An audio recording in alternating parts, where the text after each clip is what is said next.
I wasn't doing things right. It was my fault. All Oh, right. so it wasn't Chris's fault this Oh, time. Chris's fault. Okay. Next time is on me. All right. James, I'm gonna pick on you. Oh, okay. Who are you picking on now? I'll let you go first. Oh, me? I had a note for James. All right, are you recording? You Yes. are. Okay. All right. 1419. Allah in Ecclesia, Thelo, Pente, Logus, Diatus Nous, Mu, Lolesai, Hina, Kai, Alalus, Alus, Kata, Queso, Hey, Murius, Lugus, in Glosse. However, I put in the church. I had rather speak 5 words with my understanding, that I might instruct others also, rather than 10,000 words in an unknown tongue. Okay. All right. I may instruct is a good rendering there. Allah is introducing a new subject or something different, say. So if we go back to verse 19. I speak in tongues more than all of them, but say now he's going to change the subject. But you say, I do it, but in the church, I'd rather speak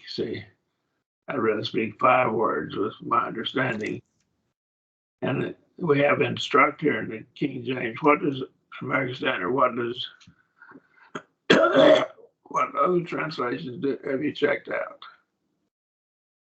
I don't recall right off. Okay, I think instruct is good. This is the word for oral teaching orally by speaking, not by writing, strictly by speaking. Okay. And the word catechism is derived from this word. All right. I think your translation is good. And he's saying, I'd rather speak 5 words that they understand than 10,000 words in a tongue. And King James puts unknown tongue, and that's not entirely wrong. It does mislead a bit, but it was unknown because it wasn't being understood. And it was a tongue that somebody knew, but the hearers didn't hear it. Say.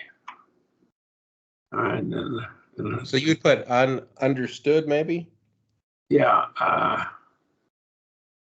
But it's a tongue that's not understood. The context tells you that. Mm-hmm. And that's probably why the King James translator put the word unknown in there, because they didn't understand what was being said. Right? And they've gotten a lot of grief over that word unknown, and I've even given them some myself. But there's probably a good reason for that, because they saw this as a tongue that nobody understood. It was unknown.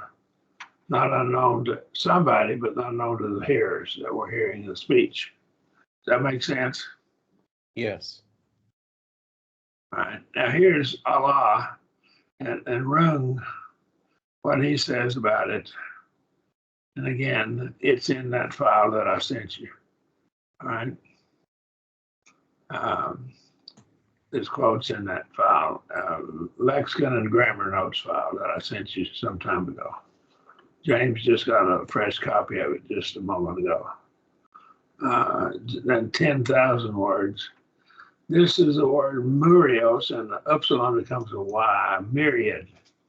The word myriad, English word myriad, comes from this. And it's 1,000, see. All right, then 10,000 is 10,000, okay. Words in a tongue. And from right here, from the use of Allah here, we see that he would rather speak 5 words to the understanding than 5,000 words in an opposite category. See, Allah tells you it's an opposite category. So we'll go back up here to Allah, what Rung says about, oh, can't move it. Okay, there we go. Here's Rung. And I'm going to go ahead and read it, and we'll talk about it just briefly here. This is why I say it has to be a tongue that nobody understood at that time. So the King James translators are not entirely off base. Although there were several contrasting adversative particles, Allah adds the unique. Say unique is one of a kind, a constraint of correcting some aspect of what precedes. In terms of distinguishing Allah from a may, if not, see, a may be if not.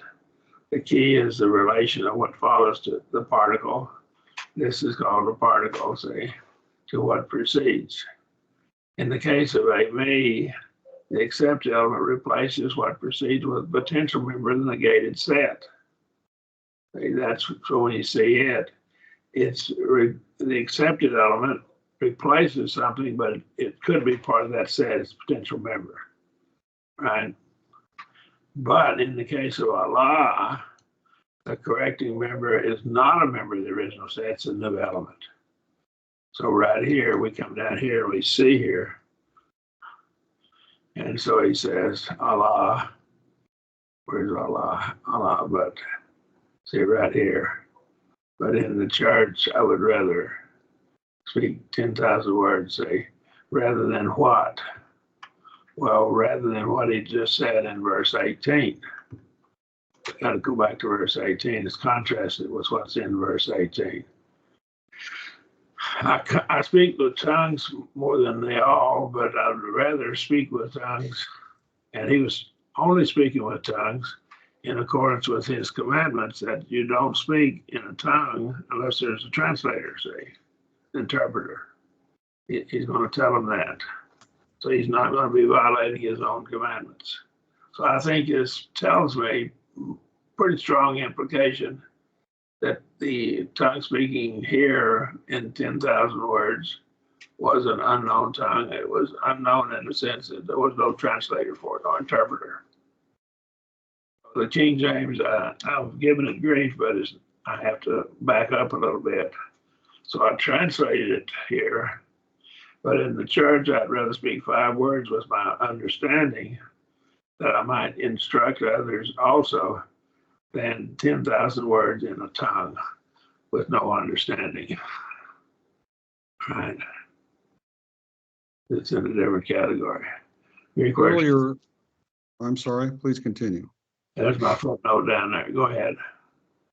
Earlier, I thought you were moving on. I was going to interject that previously you had mentioned the KJV, the King James Version, as having the word teach. And if there were any other versions that we'd looked at, out of the 7 versions that I brought up and looked at, only the King James had the word teach. All the others had instruct. Well, that would include the ASV, the ESV, the NIV, and the NJB, for example.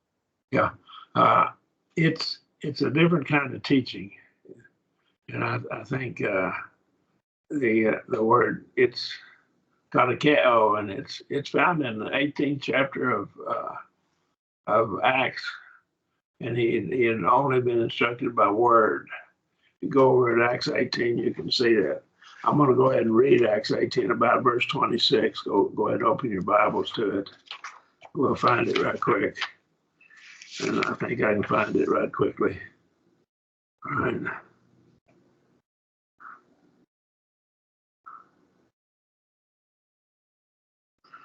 All right.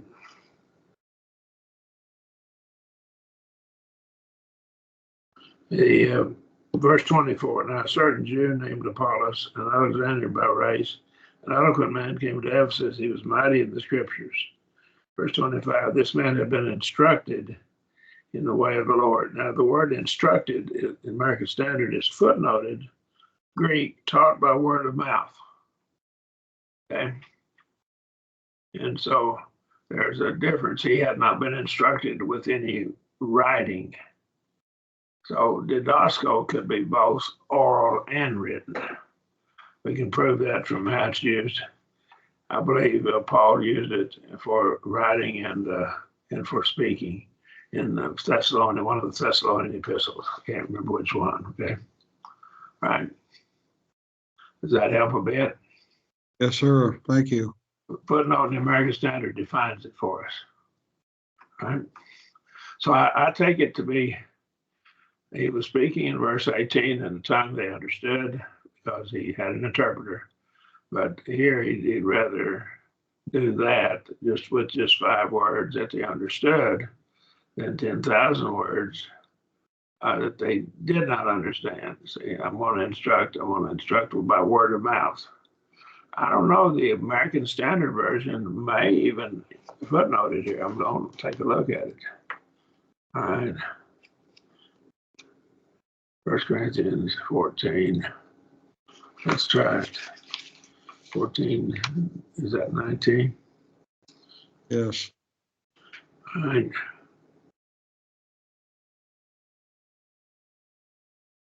No, it doesn't footnote it, okay? But it does footnote the same word over there in Acts 18, okay? So they didn't footnote it here, right? That's all right. We got it already footnoted the same word in Acts 18:25, I think it was, okay? Any other questions? I did put a footnote in for mine. The Greek word translated about places in a different class, different than the understanding class, see? So that's why I said with no understanding. That's why I translated it that way. All right, any questions? I don't have to move this over. All right. I made the print bigger so you could see it better, but I got to center it on the page. All right, we're in chapter 14, verse 20 through 25. Paul's going to correct the abuse of tongue speaking that was hindering the cause of Christ. We don't want anything to hinder the advance of the gospel, the ability of the gospel to convert souls, to edify the saved. So 1 Corinthians 14:20. Who read first? Was it Chris? Yes, I'm reading next, Yes, I please. believe. Go ahead. Okay.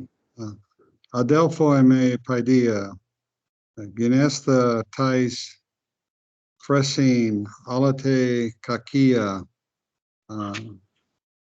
ne pia zeta, tais de Fresin, tele oi Genesta.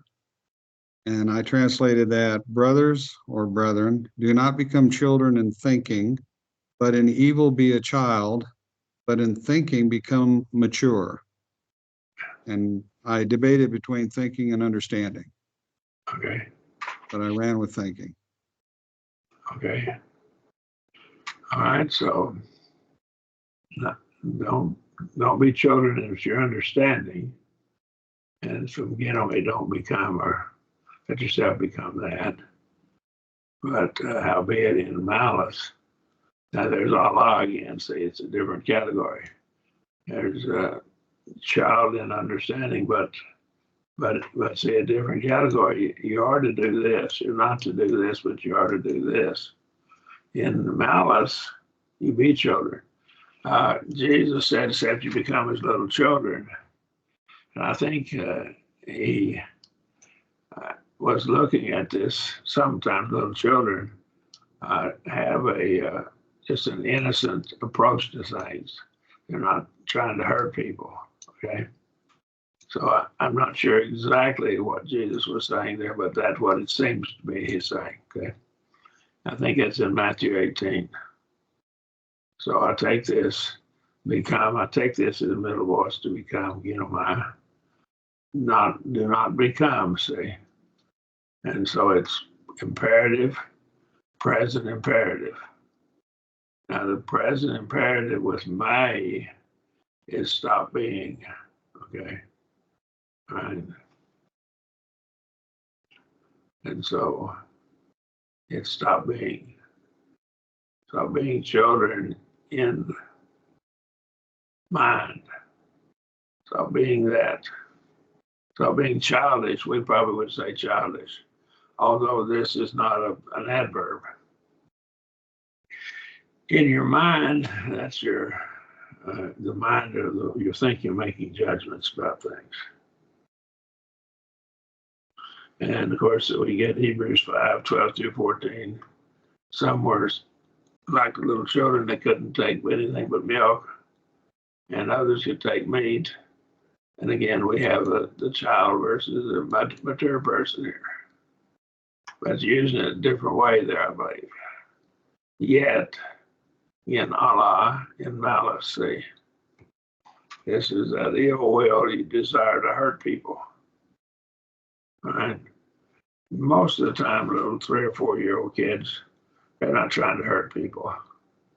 So they don't have this malice in their motives.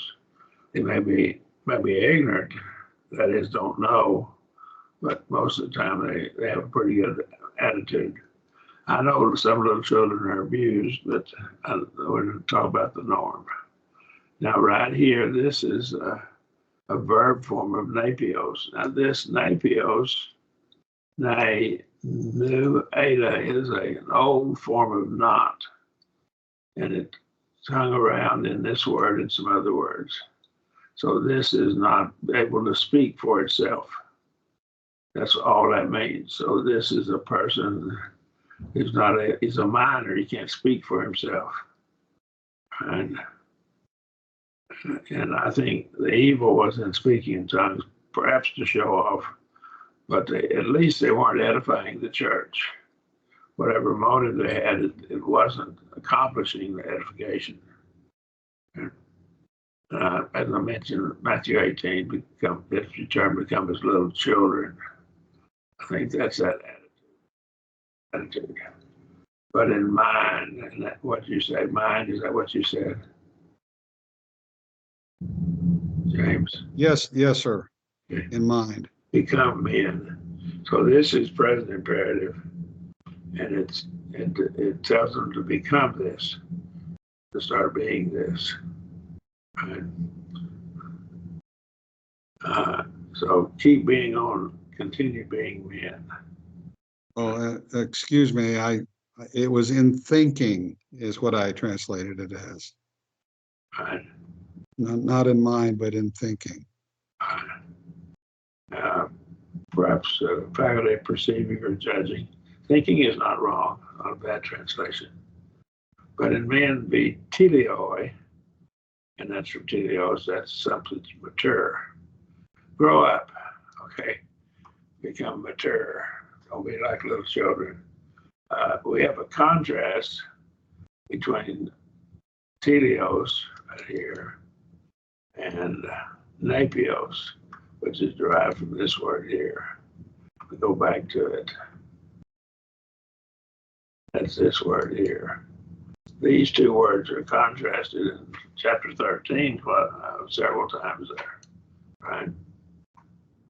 Do you see men as elliptical in that verse? Perhaps. I don't know that when he translates it be men, I think it's be a grown-up, a mature person.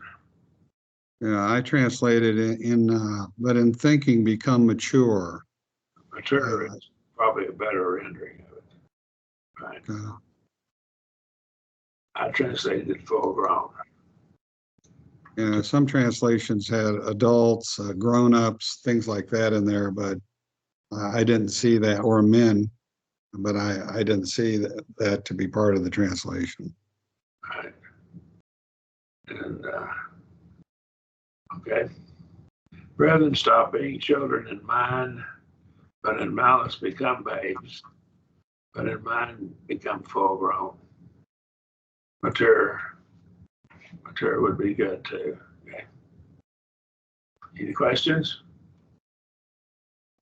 See, napios is ne, which is an old form of the word not in the old earlier Greek. It's the inseparable negative. It just hung around in a few words. And epos, which is the stating or saying something. So he's not able to speak for himself. So he can't speak for himself. Out of age. Right. Now I went ahead and footnoted this. Babes, a minor child, one who cannot legally make his own decisions. Right. Okay, verse 21. I think we're back to Chris.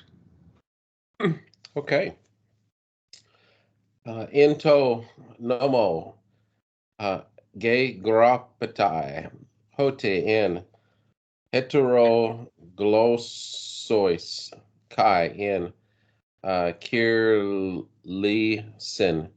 heterois, laleso, to leo, totu, kai, utos, isaku, sontai, mu, lege, kurios. I have, in the law it is written that by other tongues and by other lips I will speak to this people, and neither so will hear, says the Lord.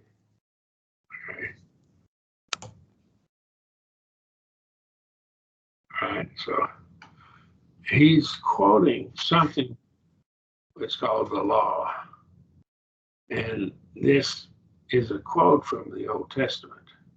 We'll come back to it in just a minute. So it is written in the law. And this is perfect tense, isn't it? It has been written and it's still true, see. Right. Right. And so Hoti then is an indirect quote. So he's going to quote something here. Right. Hoti corresponds to our quotation marks, according to Robertson. Yeah, that's where it is. So there's probably a quotation by men of strange lips. Now, this word here is heteros. See right there. What's heteros? Other of a different nature. Of a different nature. So different nature than the Jews were speaking, different than their language. Not Hebrew. And it's a quote of Isaiah 28:11. Now, in Appendix D of this, I have an outline on tongue speaking. It's much more detailed. I'll let you have that later. Right. And you can go with it and see it. But he's quoting this passage. Then he uses heteros again. Come back to it up here. There it is again, right there. It's over here as a prefix attached to this word glossa. And that's tongue, different tongues, different nature. And then heteros, different lips, see? Right? So by the tongue, men of strange tongues, and then we have heteros again in the verse, and by lips of strangers, of those that are different. See, this may be Hebrew parallelism, saying the same thing twice. So I'm going to speak unto this people, and this people would be the Jews. Right? So it's Isaiah 28:11. It refers to the Jews in Isaiah, in the book of Isaiah. Right? And not even thus, even though I speak to them, they're not going to hear. And so the unbelieving Jews who saw this prophecy fulfilled would still be unbelievers. But this was the fulfillment of prophecy. Right? So I'm thinking here that the unbelieving Jews' tongue speaking was a prophecy for them, for the unbelieving Jews. Now, what it goes back to the Old Testament. God told them that they would hear a foreign language in their land when they had gotten away from serving God. He would let their enemies come in. They would hear the speech of others. And this is that file that I have which I'll give you when we finish the book. I don't know it. If I gave you the whole file right now, would you cheat and use it? Okay, I hope not. Okay. Saith the Lord. So he's quoting this passage, Isaiah 11 and following. The Lord speaking to us when we read the scriptures, he's still speaking to us. It's present tense. In the law it is written, and I put quotation marks because of the hoti. Hoti will function as quotation marks. By men of other tongues and the lips of strangers, will I speak unto this people, not even thus will they hear me, saith the Lord. And I went ahead with saith, the old King James form. Probably the Lord says. I'm going to change that. The Lord says. Get away from that older English.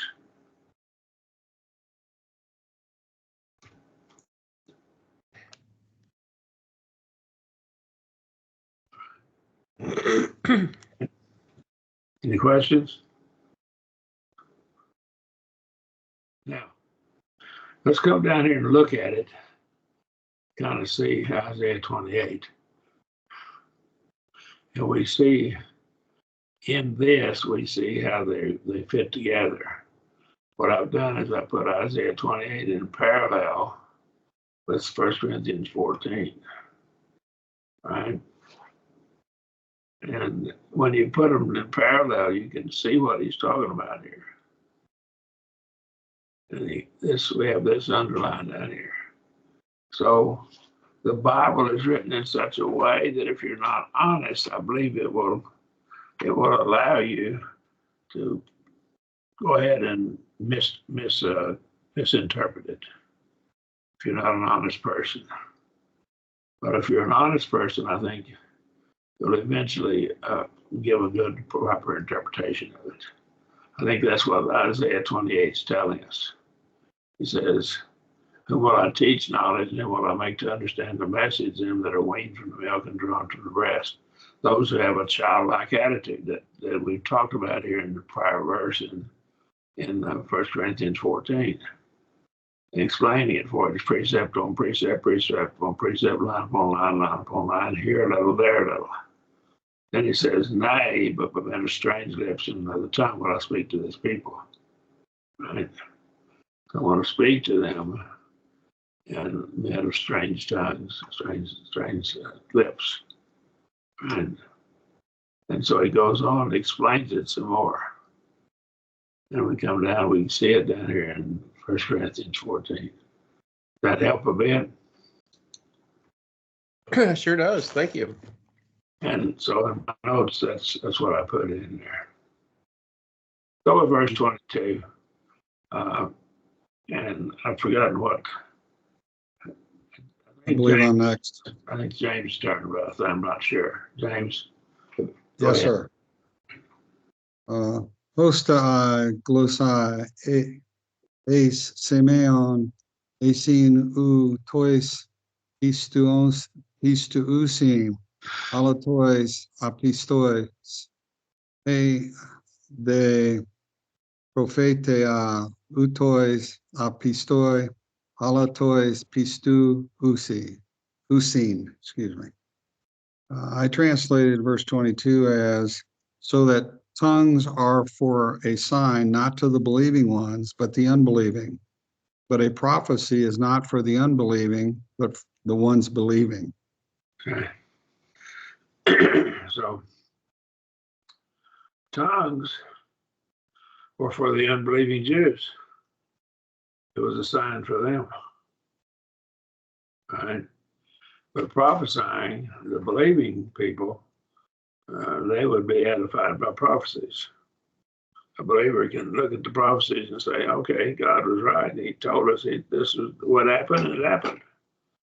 And so it just strengthens his faith.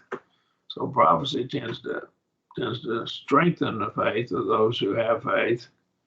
And the tongue speaking was for the benefit of those who were unbelievers, to try to make believers out of it.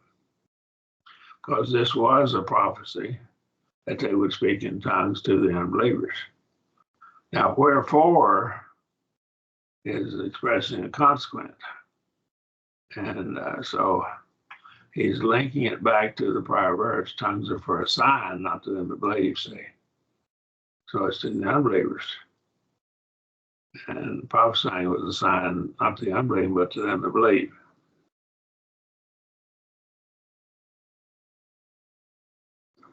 Any questions?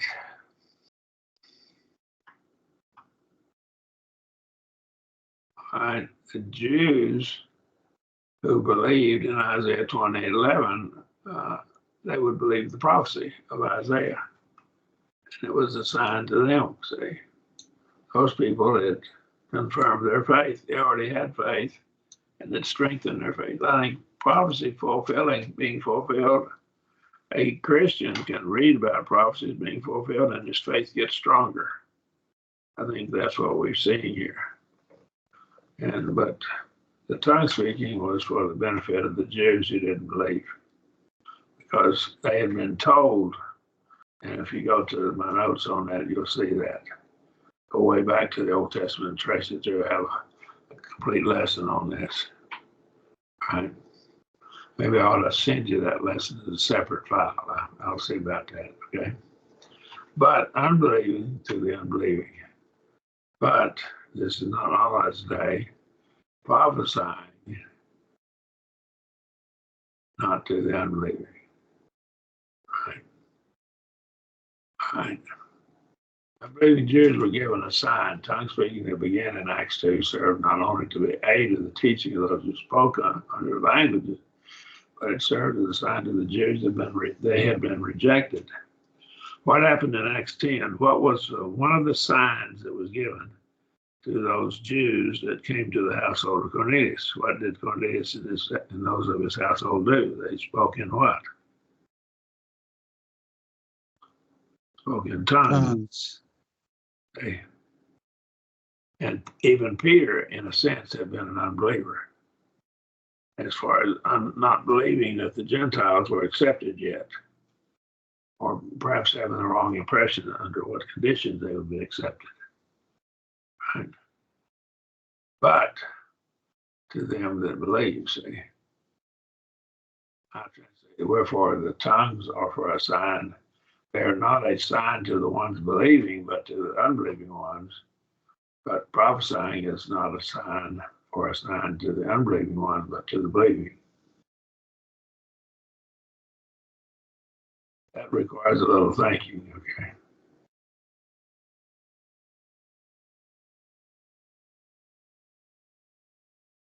Yeah.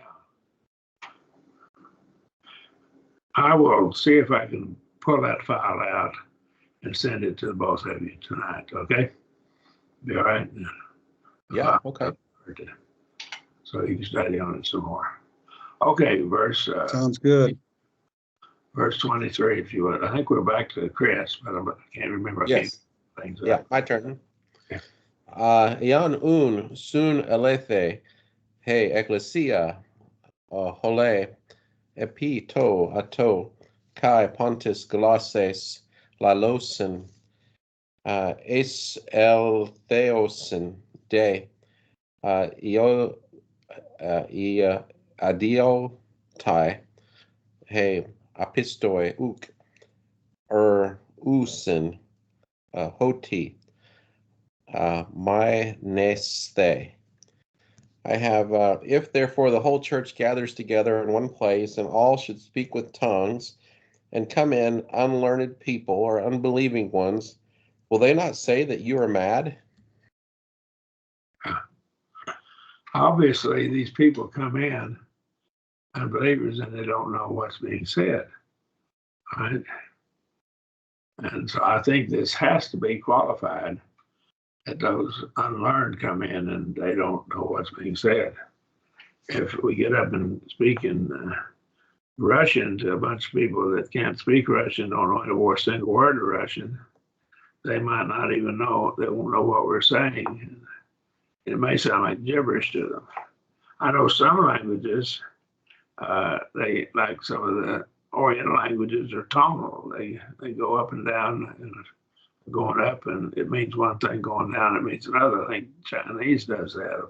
Help me out there, James. Does it do that sometimes? Yes, sir. And so it's different than our language. And so by being different, you hear this and it sounds like gibberish to us if we don't know what it is. And it's a very beautiful language.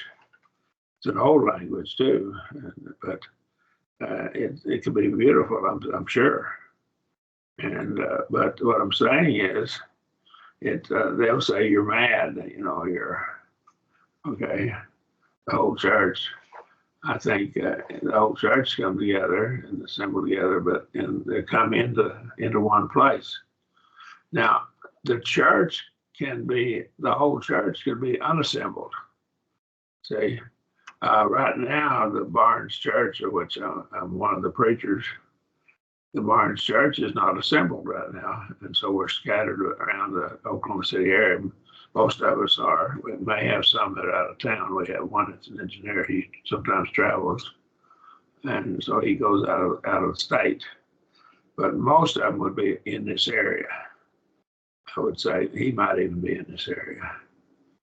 But what I'm saying is that would be unassembled, but assembled together. See, they come together. And so this is sun erchomai. We have sun erchomai. And that's to come, erchomai, with. Come together with, come together. So this is talking about when the church is assembled together. And this word's found 32 times in the New Testament. Right? That's very interesting. Into one place. So they come together in one place. The church does come together in one place. I believe there is an assembly of the church that God expects everybody who is capable of being there, and that's on the first day of the week assembly.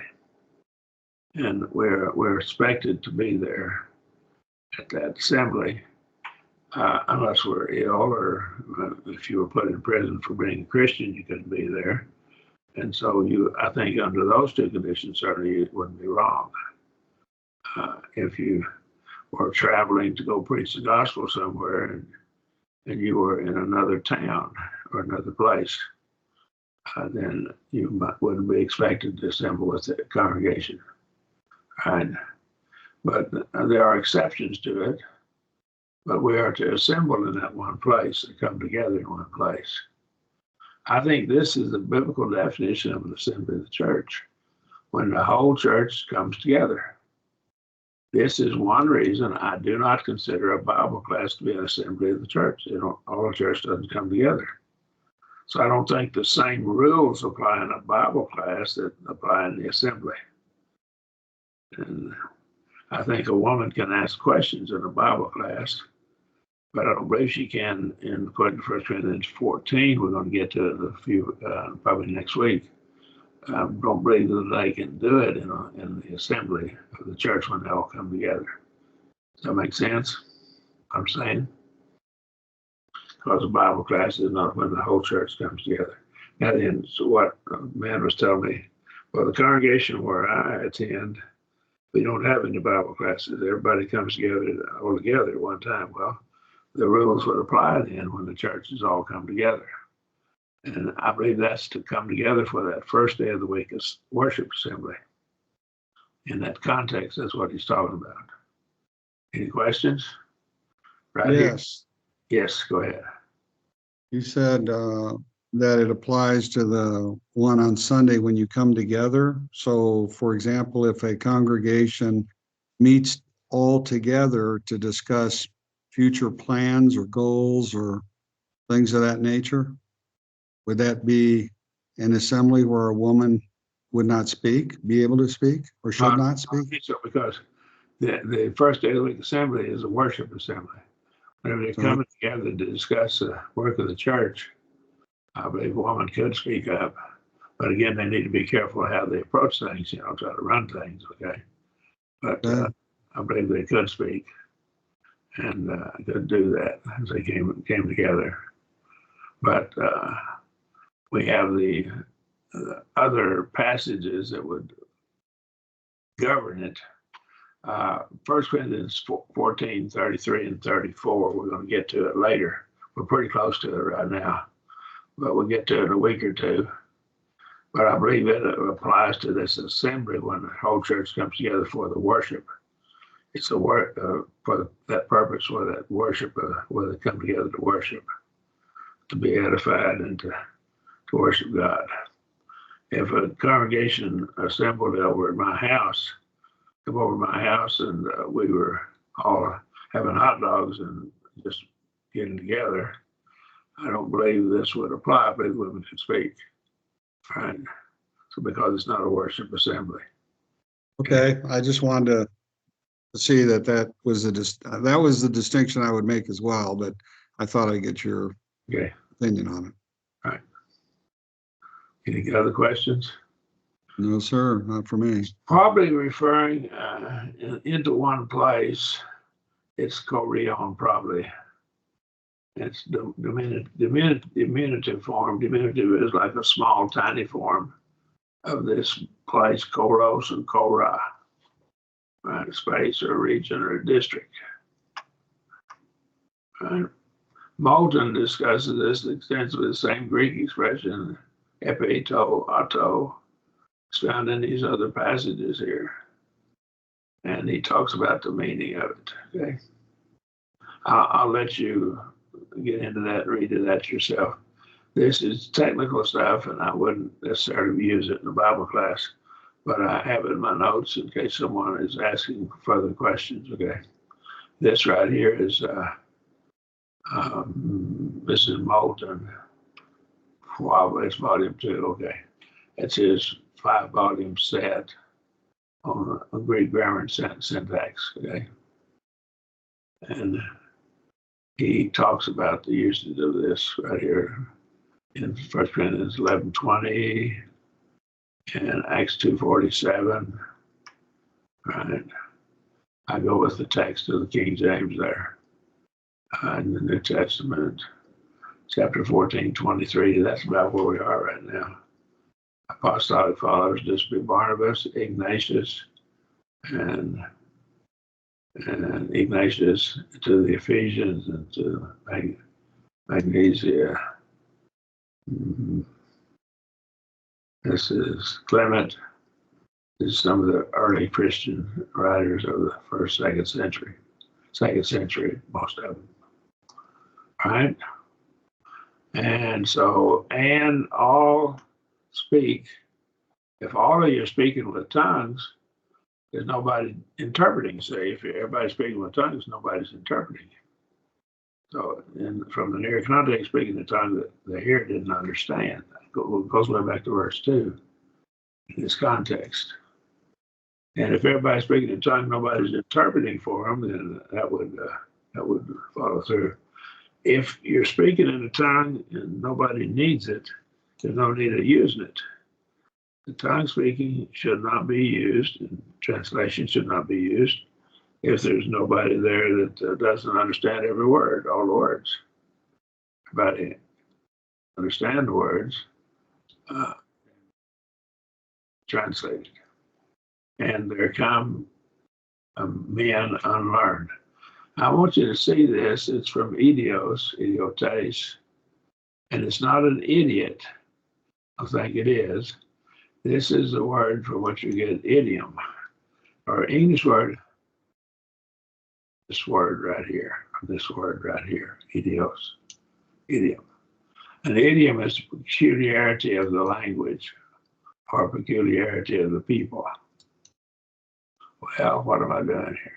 Oh no, I'm new typing. There we go. Hit the wrong button up there. This is someone who's unlearned, or he has his own way, but he hasn't broadened himself. Okay. It's kind of someone who's illiterate. All right. Someone unacquainted with the scriptures. And so we don't want to use it there. And he sees it as fakery, and because he doesn't understand it. So unbelieving. Well, they not say that you're mad, and that you're not in your right mind. And mad's probably a good one. If therefore the whole church comes together in the same place and all speak with tongues, there come in those that are unlearned or unbelievers, they will say that you're mad, will they not? This is a rhetorical question. All right, any questions? Let's see if we can finish verse 24 and then we'll stop. All right. I think, Chris, did you do the last one? Yeah, I did 23. I think that's right. Verse 24, if you would, James. Yes, sir. Aeon de Pantes, prophetuosin, eis eselte de tis apistos, pe idiotes, elenketai, hupopanton, anacrinetai, hupopanton. And I translated this, but if all may prophesy and a certain unbelieving or ungifted person comes in, he is being convicted by all. He is being called into account by all. See, the prophesying, they're going to understand what's said and he's going to give evidence for it. See, so the prophet's speaking for God. He's God's spokesman. And he's doing it in the language that people understand. So that's why prophesying is going to actually take the unbelieving person and the unlearned person, the ignorant person. Some people are unlearned, they're ignorant. Ignorant doesn't mean stupid, it just means you don't know something. He is reproved. Now, the word reproved is defined for us in John 3:20. I'll highlight it there. They would not come to the light lest their works be reproved, say. It's to make something clear, to shed light on it, basically, the idea, make it real clear. He is judged, and it's middle passive, he's judged by what? I need to save that. Okay. He's judged by all. He's judged, I think, again, by all who are prophesying. I think the ones who are prophesying have made cause him to be judged. He's looking through the particulars, making a distinction. And I think he is reproved. He is judged in the sense that he is convicted of his unbelief and his need for obedience to God. I think the judging here is more of a conviction of him. It's anakrino. He sees through a series of particulars, distinguishes, investigates. So he determines something to be true. He makes this judgment, see. Now I see, it's like saying, now I see things clearly. So he makes that judgment. He's judged by all. I think it's by all who are prophesying. Let's stop here. But if all prophesy and there come in a certain one who, how did you translate it? I'm sorry.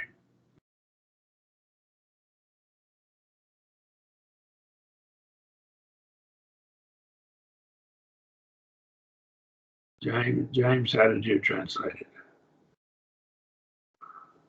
Sorry, I had it on mute. But if all may prophesy and a certain unbelieving or ungifted person comes in, he is being convicted by all. He is being called into account by all. Okay, I think that's pretty good. Called into account may be better than my rendering. Called into account, okay. Any questions or comments? All right. Now, we see one other thing here. If you want to, we can go ahead to verse 25 and finish it, and then we would be to a break in the thought. Let's do 25. Chris, can you do it for us? Yes. We'll come to a break in the thought. Okay. Kai, utos, ta, krupta, tes, cardias, ato, phanera, genetai, kai, utos, peson, epi, prosopon, proskunese, to, theo, agape, apa, apagelion, hoti, hotheos, ontos, in humin, esti. I have, and thus, I put in parentheses, are the secrets of his heart become manifest, and thus having fallen down on his face or worship, he will worship God, declaring that God is among you indeed. So the secrets of his heart are made manifest. You see that right there? Mm-hmm. One of the things prophets could do was they could tell the secrets of your heart. That was one way they verified. Jesus did this with Nathaniel, and the apostle Peter and I believe John in Acts 5 knew the secrets of Ananias and Sapphira's heart. Prophets could know because God knows what's in our heart, and he revealed it to those prophets. Right? Does that make sense? Yes. Yes. That's one way of verifying. He could tell them, like Jesus told Nathaniel. And I see that this is a powerful tool for convicting people. So when the secrets of the heart are made manifest, they become believers, like Nathaniel did. Right? Questions or comments? We see this. Jehovah is the one thing. Genesis 18:12-15 is called Jehovah. The word Jehovah is properly applied to both the Father, Son, and the Spirit, all three in the scriptures. I proved this in my volume 1, The Work of the Holy Spirit. Okay, but and I think this may be what caused Sarah to have faith. Hebrews 11:11. Jesus revealed the secrets of Nathaniel's life, John 1:47-50. Peter revealed the secrets of Ananias and Sapphira, Acts 5:1-12. And shedding light on their secrets brought faith on the part of other people, not necessarily them. They'd sinned, so they become an example of fall down and worship. If I could tell you the thoughts of your heart, you'd say, that's not human. You would say, God has the only one that could have done that. So he must be God's spokesman. He's God's prophet. God is among you. The word in is translated among you. And this is correct. It is translated among a number of times. In the Old Testament, there's a Hebrew word for in and a different word for among, whereas Greek in functions as both. It's ambiguous. And in 2 Corinthians 6, he quotes from an Old Testament passage that has the word among, and it's translated as epsilon nu, in. And the translators translated it in instead of among. They mistranslated it. Chapter 6 of 2 Corinthians. That's my judgment. Because the Hebrew word means among, but not in. And two different words. Right. The working of miracle of knowing the thoughts of the heart was sufficient evidence of God working. Only God can know my mind. Does that make sense? Any questions? Yes, it does. Did you translate for us there, Chris? Or have I? Yes, I did that one. Okay. And so the secrets of his heart were made manifest, and so falling down on his face, he will worship God and report that God is indeed among you. Okay. So, onto a new right here. We're going to have regulations regarding the exercise of spiritual gifts that were being abused. Come to verse 26 next week. Any questions or comments?